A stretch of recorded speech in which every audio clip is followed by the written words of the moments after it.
Welcome to W media. ഇന്ന് നമ്മോടൊപ്പം വന്നിരിക്കുന്നത് ഷാർജയിലെ നാട്യനികേത ഡാൻസ് സ്കൂളിൻ്റെ എല്ലാമായ സുനിത നോയൽ ടീച്ചറാണ്. ടീച്ചർ, എന്തൊക്കെയുണ്ട് വിശേഷങ്ങൾ? സുഖമായിട്ടിരിക്കുന്നു. ടീച്ചർ ഒരു നർത്തകിയാണല്ലോ. അപ്പോൾ ഈ നർത്തകിയിലേക്ക് വരുവാനുണ്ടായ ഒരു സാഹചര്യം എന്തായിരുന്നു? എനിക്ക് ഡാൻസ് എന്ന് വെച്ചാൽ ജീവനാണ്. കുഞ്ഞിലെ തുടങ്ങിയ ഭയങ്കര ആഗ്രഹമായിരുന്നു. കുറച്ച് നാളൊക്കെ സ്കൂളിലൊക്കെ പഠിച്ചിരുന്നു. പക്ഷേ പാരൻസ് ഈ പറഞ്ഞ പോലെ നമ്മളധികം പുറത്ത് ഡാൻസൊക്കെ കളിപ്പിക്കാനൊക്കെ അങ്ങ് വിടത്തില്ലായിരുന്നു. പിന്നീട് ആഫ്റ്റർ മാരേജ് എൻ്റെ ഇഷ്ടം അറിഞ്ഞ് എൻ്റെ ഹസ്ബൻഡ് അത് പഠിപ്പിക്കുകയും ചെയ്തത്. പിന്നീട് അതിൻ്റെ ഡിഗ്രിയൊക്കെ ഞാൻ എടുത്തു. ഡാൻസ് എന്ന് പറഞ്ഞാൽ എനിക്ക് ജീവനാണ്. ടീച്ചർ ഡിഗ്രി എടുത്തെന്നല്ലേ പറഞ്ഞത്? അപ്പം ഏതാണ്? കലാമണ്ഡലമാണോ കലാക്ഷേത്രയാണോ? കലാക്ഷേത്രയിലെ കോയമ്പത്തൂരാണ് ഞാൻ പഠിച്ചത്. മാംഗ്ലൂർ പോയിട്ടാണ് എക്സാം ചെയ്തത്, കർണാടക യൂണിവേഴ്സിറ്റിയുടെ. എൻ്റെ ഗുരുവിൻ്റെ പേര് മൃദുല റോയ്. അപ്പം ഇപ്പം നമ്മൾ ടീച്ചർ ഇപ്പോൾ സ്വന്തമായിട്ടൊരു ഇൻസ്റ്റിറ്റ്യൂട്ടൊക്കെ ഇവിടെ ഷാർജയിൽ ഉണ്ടല്ലോ. അപ്പോൾ അവിടെ നമ്മൾ ഏതൊക്കെ തരത്തിലുള്ള ഡാൻസുകളാണ് പഠിപ്പിക്കുന്നത്? ഞാൻ മെയിനായിട്ട് ഭരതനാട്യമാണ്. പിന്നെ മോഹിനിയാട്ടം പഠിപ്പിക്കും, സിനിമാറ്റിക് എല്ലാ ടൈപ്പ് ഡാൻസും പഠിപ്പിക്കും. കുച്ചിപ്പുടി ഇല്ല. ടീച്ചറിന് കുച്ചിപ്പുടി അറിയാമോ? ഞാൻ ചെയ്തിട്ടുണ്ട്, കുറച്ച് പഠിച്ചിട്ടുണ്ട്. പക്ഷേ പഠിപ്പിക്കാനുള്ള അത്ര ഒന്നും പഠിച്ചിട്ടില്ല. ജസ്റ്റ് ഐറ്റംസ് ചെയ്തിട്ടുണ്ട്. ബാക്കിയുള്ളതെല്ലാം ഞാൻ പഠിച്ച് അരങ്ങേറ്റം കഴിഞ്ഞ് ഡിഗ്രിയൊക്കെ എടുത്തിട്ടുള്ളതാണ്. ഈ നേരത്തെ ഉള്ള കുച്ചിപ്പുടി എന്ന് പറഞ്ഞു കഴിഞ്ഞാൽ പാത്രത്തിൽ നിന്നിട്ട് തലയിൽ കുടം വെച്ചിട്ടുള്ള കുച്ചിപ്പുടിയായിരുന്നു. ഇപ്പം ഇപ്പോഴത്തെ ന്യൂജൻ സ്റ്റൈൽ വന്നു കഴിഞ്ഞപ്പോൾ സാധാ ഒരു ചുമ്മാ ജസ്റ്റ് ഒരു ക്ലാസിക്കൽ ഡാൻസ് പോലെ തന്നെയാണ് കുച്ചിപ്പുടി വരുന്നത്. ടീച്ചർ കളിച്ചിട്ടുള്ളത് ഏത് തരത്തിലുള്ള കുച്ചിപ്പുടിയായിരുന്നു? ആക്ച്വലി ഇപ്പം നമുക്ക് നിർബന്ധമില്ല. ഇപ്പോൾ കോമ്പറ്റീഷനൊന്നും തലയിൽ ഇതൊന്നും വെക്കണ്ട, പാത്രം വേണം. ആക്ച്വലി അതിൻ്റെ ഒരു രീതി തന്നെ, അതിന് പറഞ്ഞ കൗശികി എന്ന് പറഞ്ഞത് കുച്ചിപ്പുടിയുടെ ഒരു സ്റ്റൈൽ അങ്ങനെയാണ്. ആ ഒരു സ്റ്റൈൽ ഡിഫറെൻ്റാണ്. ഭരതനാട്യത്തിൽ നിന്ന് കുറച്ചുകൂടി വേറൊരു സ്റ്റൈലിലായിരിക്കും അത്. ഞാൻ പഠിക്കുന്ന സമയത്തെല്ലാം പാത്രം ഇതൊക്കെ തലയിൽ വെക്കണം എന്നുള്ളത് മെയിനായിരുന്നു. ഡാൻസ് സ്കൂൾ എന്ന് പറയുമ്പം ഏതൊക്കെ തരത്തിലുള്ള കുട്ടികളുണ്ട്? ഞാനിവിടെ 3 വയസ്സ് തുടങ്ങി 60 വയസ്സുള്ളവരെ വരെ പഠിപ്പിക്കും. പിന്നെ ഇവിടെ ഞാൻ 2008 തുടങ്ങി ക്ലാസ് സ്റ്റാർട്ട് ചെയ്തതാണ്. ഇപ്പോൾ ഓൾമോസ്റ്റ് 18 വർഷത്തോളമായി. കുഞ്ഞു കുട്ടികൾ തുടങ്ങി ഓൾമോസ്റ്റ് ഒരു 60 വയസ്സുള്ള ആൾക്കാർ വരെ ഉണ്ട്. പിന്നെ ഞാൻ ഫ്രീലാൻസായിട്ട് പഠിപ്പിക്കാറുണ്ട്. എനിക്ക് തോന്നുന്നു അങ്ങനെ പഠിപ്പിച്ചൊരു 10,000 പേരോളം ഞാൻ പഠിപ്പിച്ച് വിട്ടിട്ടുണ്ട്. പിന്നെ കുട്ടികൾ എന്താ പറയുക, ഞാൻ ഇവിടുത്തെ ഒരു അരങ്ങേറ്റത്തിൻ്റെ രീതി എന്ന് പറഞ്ഞാൽ ഒരു മാർഗം ഫുൾ കംപ്ലീറ്റ് ആക്കിയിട്ട്, അതായത് അളരിപ്പ് തുടങ്ങി നമ്മൾ ദേവർനാമം തുടങ്ങി വർണ്ണം വരെയുള്ളത് എടുത്തിട്ടാണ് ഞാൻ അരങ്ങേറ്റം നടത്തുള്ളൂ. ചെലങ്ക പൂജ, അതിന് മുമ്പ് ചെലങ്ക പൂജ ഒരു 5 ഐറ്റം ചെയ്ത് ചെലങ്ക പൂജ ചെയ്തിട്ട് ഞാൻ പിന്നെ നമ്മൾ സ്റ്റേജൊക്കെ പെർഫോമൻസിന് ഇടും. പക്ഷേ അരങ്ങേറ്റം ആ ഒരു 10-12 ഐറ്റം നമ്മൾ കംപ്ലീറ്റ് ആക്കിയിട്ട് ഞാൻ ചെയ്യിപ്പിക്കുന്നു. അപ്പോൾ ഈ ഒരു കുട്ടിയിൽ എത്ര ഐറ്റംസ് ചെയ്യും ഈ അരങ്ങേറ്റത്തിന്? നമ്മളൊരു മാർഗം ഫുൾ കംപ്ലീറ്റ് നമ്മൾ ചെയ്യിപ്പിക്കും. ഒരു ദേവർനാമം നമ്മൾ ഒരു പുഷ്പാഞ്ജലി തുടങ്ങി അളരിപ്പൂ, ജലസ്വരം, അങ്ങനെ മരണം വരെ നമ്മൾ ഒരു 10 ഐറ്റം നമ്മൾ ചെയ്യിപ്പിക്കും. അത് നമ്മൾ അങ്ങനെ ഒരു 10, 8, 9, 7 വർഷം 8 വർഷമൊക്കെ ആകുമ്പോഴാണ് ഞാൻ അരങ്ങേറ്റം നടത്തുക. 7 വർഷം 8 വർഷം കൂടുമ്പോഴാണ് അരങ്ങേറ്റം നടത്തുന്നത്? അല്ലല്ല, 7 വർഷത്തോളം പഠിപ്പിച്ചിട്ട് ഇത്ര ഐറ്റം പിള്ളേർ പഠിച്ചിട്ടേ ഞാൻ അരങ്ങേറ്റം നടത്തുള്ളൂ. അപ്പോൾ ടീച്ചറിൻ്റെ കൂടെയുള്ള കുട്ടികളെല്ലാം സീനിയർ കുട്ടികളാണ്? സീനിയറുണ്ട്, കുഞ്ഞു കുട്ടികളുണ്ട്. സീനിയർ ഞാൻ ഉദ്ദേശിച്ചത് 7 വർഷത്തോളം കണ്ടിന്യൂസ് ആയിട്ട് പഠിക്കുന്ന 15 വർഷം 16 വർഷം വരെയുള്ള കുട്ടികൾ ഇപ്പോഴും ഉണ്ട്. അവരെല്ലാം ഇപ്പോഴും കണ്ടിന്യൂ ചെയ്യുന്നുണ്ട്? ഇപ്പോഴും കണ്ടിന്യൂ ചെയ്യുന്നുണ്ട്. ടീച്ചർ, ഈ 3 വയസ്സുള്ള കുട്ടികളെ മുതൽ ഇവിടെ നമ്മൾ അഡ്മിഷൻ എടുക്കുമെന്ന് പറഞ്ഞു. ഇപ്പോൾ ഈ 3 വയസ്സായ കുട്ടികളെ നമ്മൾ പഠിപ്പിക്കുന്ന സമയത്ത് അവർക്കൊക്കെ സ്റ്റാർട്ടിങ് ബേസിക് ആയിട്ടുള്ള എന്തൊക്കെയാണ് സ്റ്റാർട്ട് ചെയ്യുമ്പോൾ കൊടുക്കുന്നത്? 3 വയസ്സെന്ന് പറഞ്ഞാൽ ഞാനവിടെ നോക്കും, ആ 3 വയസ്സിൽ കളിക്കാൻ ഉള്ള കപ്പാസിറ്റി ഉണ്ടോയെന്ന് നോക്കിയിട്ടാണ് ഞാൻ എടുക്കണം. അല്ലെങ്കിൽ ഞാൻ അവിടെ വീട്ടിൽ പറഞ്ഞു വിട്ടിട്ട് കുറച്ചും കൂടി ഒരു പക്വത വരട്ടെ എന്ന് പറയും. പക്ഷെ നല്ല സ്മാർട്ടായിട്ടുള്ള കുട്ടികളുണ്ട്. ലാസ്റ്റ് ടൈമിലൊക്കെ നമ്മൾ 3 വയസ്സ് പ്രോഗ്രാം ഞാൻ നടത്തിയിരുന്നില്ല. അന്ന് 3 വയസ്സുള്ളൊരു കുട്ടി ഉണ്ടായിരുന്നു. പിന്നെ അവരെ ബേസിക്കാണ് ഇതിൻ്റെ മെയിൻ. ബേസിക് പഠിച്ചാൽ ഐറ്റത്തിലേക്ക് ഭംഗിയായിട്ട് വരുള്ളൂ. പക്ഷെ ഞാൻ ബേസിക് പഠിപ്പിച്ച് ഒരു കുറച്ച് ബേസിക് കഴിയുമ്പോൾ തന്നെ ഞാൻ കുഞ്ഞു ഐറ്റംസ് കൊടുക്കും പിള്ളേർക്ക് ബോറടിക്കാതിരിക്കാനായിട്ട്. അങ്ങനെ കണ്ടിന്യൂ ചെയ്യണം. ടീച്ചർ, പുതുതായിട്ടൊരു കുട്ടി വന്ന് ജോയിൻ ചെയ്ത് കഴിഞ്ഞാൽ അവരുടെ തുടക്കം എന്തായിരിക്കും? ആദ്യമേ ഞാൻ പറഞ്ഞില്ല, 3 വയസ്സ് വരെ ഉള്ള കുട്ടികൾ നമ്മൾ സ്റ്റാർട്ട് ചെയ്യാറുണ്ട്. 3 വയസ്സ് തുടങ്ങിയിട്ടുള്ള 3 വയസ്സ് തുടങ്ങിയിട്ടുള്ള കുട്ടികൾ സ്റ്റാർട്ട് ചെയ്തിട്ടുണ്ട്. ആ കുട്ടി എങ്ങനെ കളിക്കുമെന്ന് നോക്കി അതിൻ്റെ കപ്പാസിറ്റി നോക്കിയിട്ടാണ് ഞാൻ എടുക്കുന്നത്. കളിക്കുന്ന കുട്ടികളാണെങ്കിൽ ഞാൻ 3 വയസ്സ് വരെ മുമ്പ് തുടങ്ങും. വളരെ കുറച്ച് കുട്ടികൾ അങ്ങനെ 3 വയസ്സിൽ കിട്ടണം, അല്ലെങ്കിൽ ഒരു 4.5 വയസ്സൊക്കെ ആവും സ്റ്റാർട്ട് ചെയ്യാനായിട്ട്.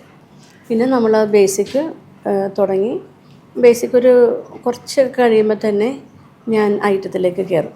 കുഞ്ഞു കുഞ്ഞു ഐറ്റം കൊടുക്കും. ഈ എത്രാമത്തെ അടവുകൾ കഴിയുമ്പോൾ തൊട്ടാണ് ഈ ഐറ്റം കൊടുക്കുന്നത്?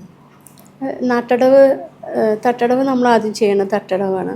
അത് കഴിഞ്ഞ് നാട്ടടവ് കഴിയാറായി. കുതിത്തടവ് ജസ്റ്റ് സ്റ്റാർട്ട് ചെയ്യുമ്പോൾ തന്നെ ഐറ്റംസ് സ്റ്റാർട്ട് ചെയ്യും. എന്താണ് തട്ടടവ്?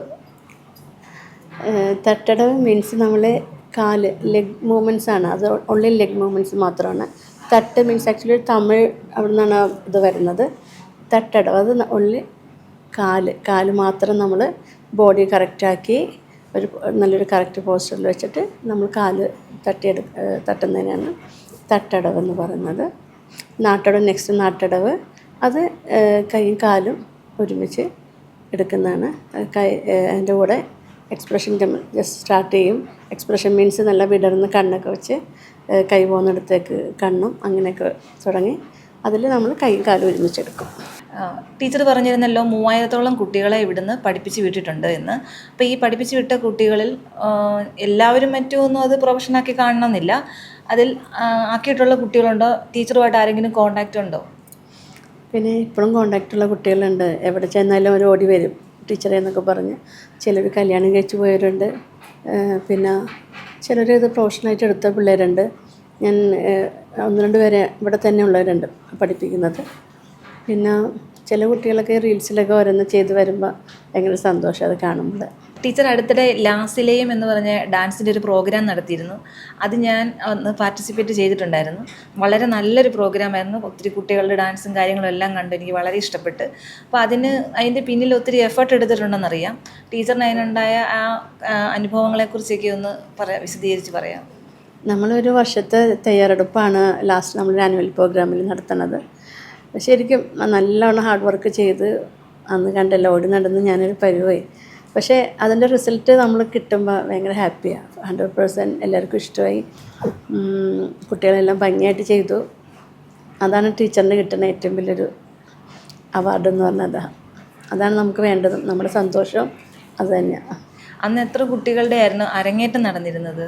അന്ന് 2 കുട്ടികളുടെ അരങ്ങേറ്റം, 7 കുട്ടികളുടെ ചിലങ്ക പൂജ, ബാക്കി നോർമൽ പാർട്ടിസിപ്പൻസ്, പിന്നെ സിനിമാറ്റിക്.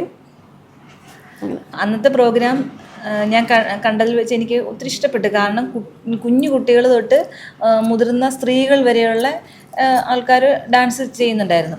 അപ്പോൾ ഈ കുഞ്ഞു കുട്ടികളെ ഏറ്റവും ഒരു ചെറിയൊരു കുട്ടി നല്ല രീതിയിൽ സ്റ്റേജിൽ കിടന്ന് ഡാൻസ് കളിക്കുന്നത് കണ്ടപ്പോൾ വളരെയധികം സന്തോഷം തോന്നി. അതിനെയും അതുപോലെ തന്നെ മുതിർന്ന സ്ത്രീകൾ അവരും ഉണ്ടായിരുന്നു. അവരെയൊക്കെ നമ്മൾ പ്രാക്ടീസ് എടുക്കാൻ വേണ്ടി മേഡത്തിന് ടീച്ചറിന് എന്തൊക്കെയാണ് ഒരു എഫേർട്ട് ഉണ്ടാവുമല്ലോ, അതെന്തായിരുന്നു അനുഭവം എന്നൊന്ന് പറയാം. ശരിക്കും പറഞ്ഞാൽ അവരുടെ പ്രാക്ടീസാണ് ആ സ്റ്റേജിൽ അത്ര സ്റ്റാമിനയായിട്ട് അവർ ചെയ്തത്. കാരണം ചില കുട്ടികളൊക്കെ 7, 8, 9 ഡാൻസ് വരെയൊക്കെ ചെയ്തിട്ടുണ്ട് ചിലവർ.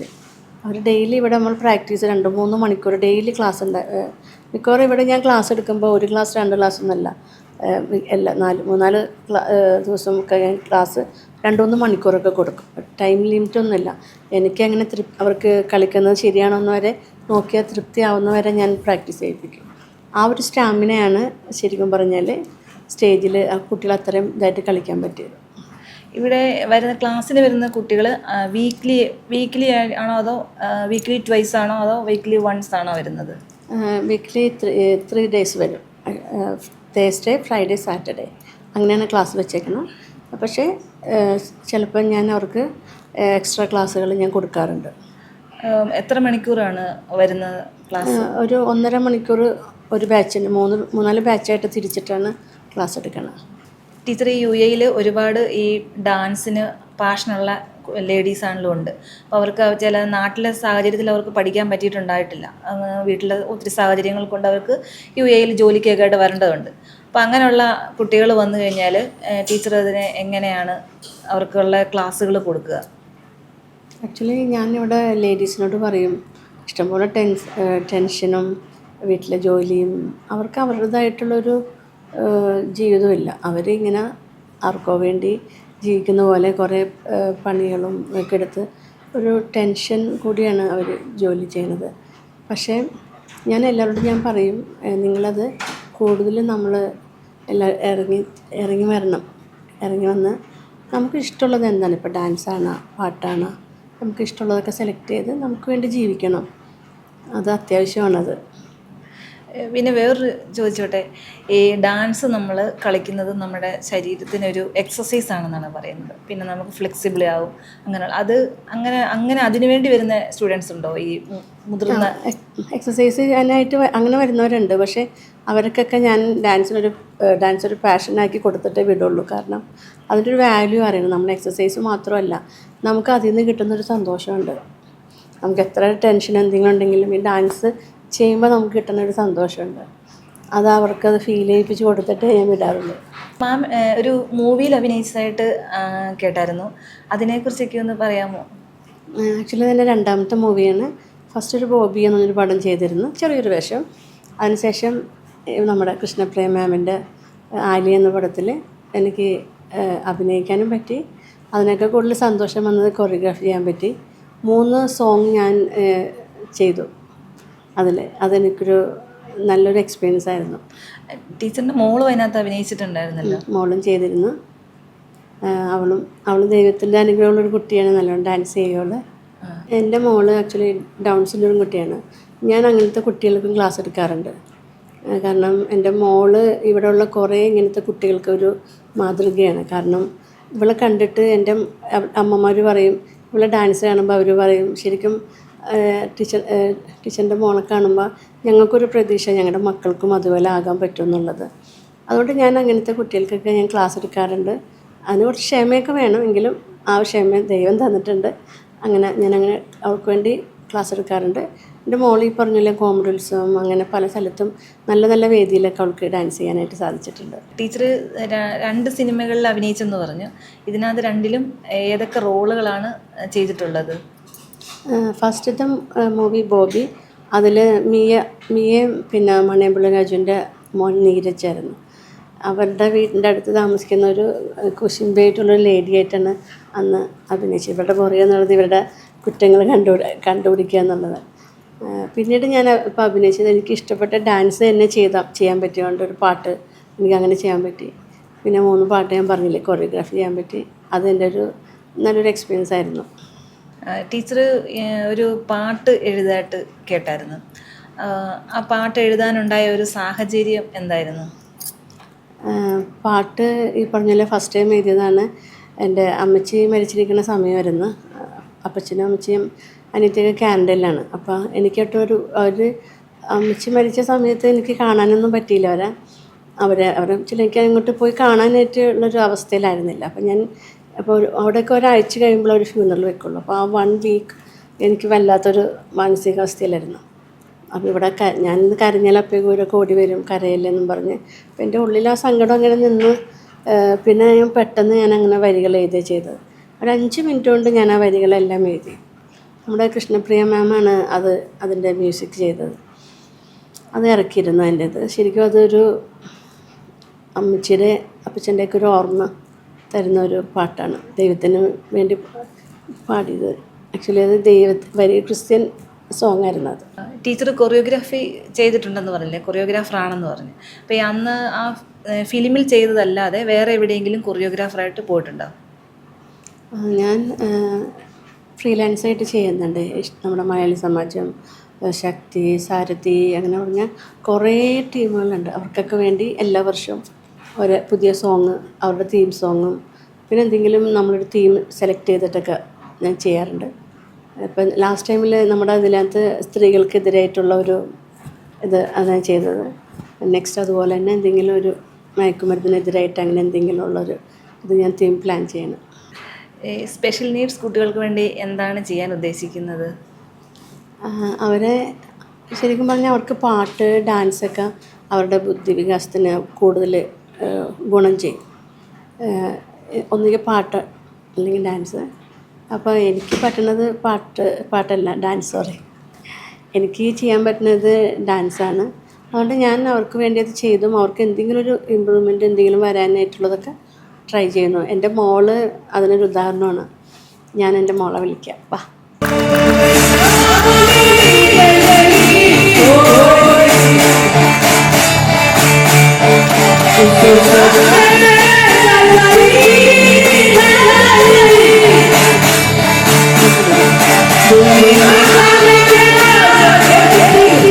മോളുടെ പേരെന്തായിരുന്നു? റിസ മരിയ. സമരിയ. മോള് നല്ലൊരു കൊറിയോഗ്രാഫർ ആണല്ലോ. അമ്മ എന്തൊക്കെ പഠിപ്പിച്ചിട്ടുണ്ട്? അമ്മ അത്ര പറയാൻ പാടില്ല. ആരെ പഠിപ്പിക്കണം? ആരാ പഠിപ്പിക്കുന്നേ? അമ്മ ക്ലിയറായിട്ട് പറ. അമ്മയെന്നെ പഠിപ്പിക്കുന്ന. നമുക്ക് കുറേ സാരമില്ല, അമ്മ എന്ന് പറഞ്ഞാൽ മതി. അമ്മ കേട്ടോ. ആരെ പഠിപ്പിക്കണം? അമ്മ. ഓക്കെ, അമ്മ മതി. അമ്മേനുള്ളത് ബാ ചോദിക്കുമ്പോൾ പറ. ആരെ പഠിപ്പിക്കണ?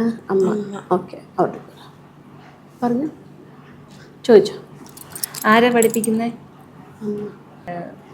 സ്പെഷ്യലി നീഡ്സ് ആയിട്ടുള്ള കുട്ടികൾക്ക് വേണ്ടി മാഡം വേറെ എന്തെങ്കിലുമൊക്കെ ചെയ്യാൻ ഉദ്ദേശിക്കുന്നുണ്ടോ? ഡാൻസ് തന്നെയാണ് മെയിനായിട്ട്. പിന്നെ ഈ പറഞ്ഞ പോലെ അവർക്ക് പെറ്റ്സിനൊക്കെ വാങ്ങിച്ചു കൊടുക്കാനും ഡ്രോയിങ് അങ്ങനത്തെ കാര്യങ്ങൾ. അങ്ങനെ പെറ്റ്സ്, ഇപ്പോൾ ഇവൾക്കൊരു പെറ്റ്സ് ഉണ്ട്, പൂച്ചക്കുട്ടിയുണ്ട്. പക്ഷെ അത് അവളെ നോക്കാനും എങ്ങനെ മറ്റുള്ളവരുടെ സ്നേഹത്തോടെയും കരുണയോടെ പെരുമാറാനും ഒക്കെ കുറേ മാറ്റങ്ങൾ നമുക്ക് വരുത്താൻ പറ്റിയിട്ടുണ്ട്. അപ്പോൾ അതുപോലെ തന്നെ ഡ്രോയിങ്ങും അങ്ങനത്തെ പല കാര്യങ്ങളും എൻ്റെ ഇതിൽ ഞാൻ മാക്സിമം മക്കളെ ഡാൻസ് വഴി തന്നെ മാറ്റിയെടുക്കാനാണ് ഉദ്ദേശിച്ചിട്ടുള്ളത്. ഗവൺമെൻറ്റിൽ നിന്ന് എല്ലാ സപ്പോർട്ടും ഉണ്ടോ ഈ യു എ വന്നിട്ടാണെങ്കിലും? ഗവൺമെൻറ് ഇവിടെ കുറേ കാര്യങ്ങൾ ഇവർക്ക് വേണ്ടി ചെയ്യിക്കുന്നുണ്ട്. ഞാൻ ഇവിടെ യു എ തന്നെ പിടിച്ച് നിൽക്കുന്നത് തന്നെ ഇവരുടെ സേഫ്റ്റി ഓർത്തിട്ടാണ്. ശരിക്കും നമ്മുടെ നാട്ടിലൊന്നും ഇവർക്ക് ഇത്ര ഒന്നും സേഫല്ല. ഇവിടെ എല്ലാ രീതിയിലും ഗവൺമെൻറ്റിന് സപ്പോർട്ടുണ്ട്. ടീച്ചർ നാട്ടിലെവിടാണ് താമസിച്ചിട്ടുണ്ട്? ഞാൻ കാക്കനാടാണ് താമസിക്കുന്നത്. കാക്കനാട്. ഹസ്ബൻഡ് ഇപ്പോൾ ഇവിടെ ബിസിനസ് നടത്തുന്നു. ആൾ എക്സ് എയർഫോഴ്സാണ്, ഫ്ലൈറ്റ് എഞ്ചിനീയർ ആയിരുന്നു. ഇപ്പോൾ ഇവിടെ അതിനുശേഷം ഹെൽത്ത് ആൻഡ് സേഫ്റ്റി മാനേജറായിരുന്നു. ഇപ്പോൾ കുറച്ച് നാളായിട്ട് ബിസിനസ് ചെയ്യുന്നു. ടീച്ചറിൻ്റെ ബിസിനസ് ഹെൽപ്പ് ചെയ്യുന്നുണ്ടോ? എൻ്റെ ഇതിലും ആൾ ഹെൽപ്പ് ചെയ്യുന്നുണ്ട്. ഡാൻസിനെ കുറിച്ച് ഇത്രയും വിശദീകരിച്ച് നമ്മളോട് പറഞ്ഞു തന്ന് സഹകരിച്ച സുനിത ടീച്ചർക്ക് എൻ്റെ പേരിലും WM മീഡിയയുടെ പേരിലും നന്ദി പറയുന്നു. Thank you so much.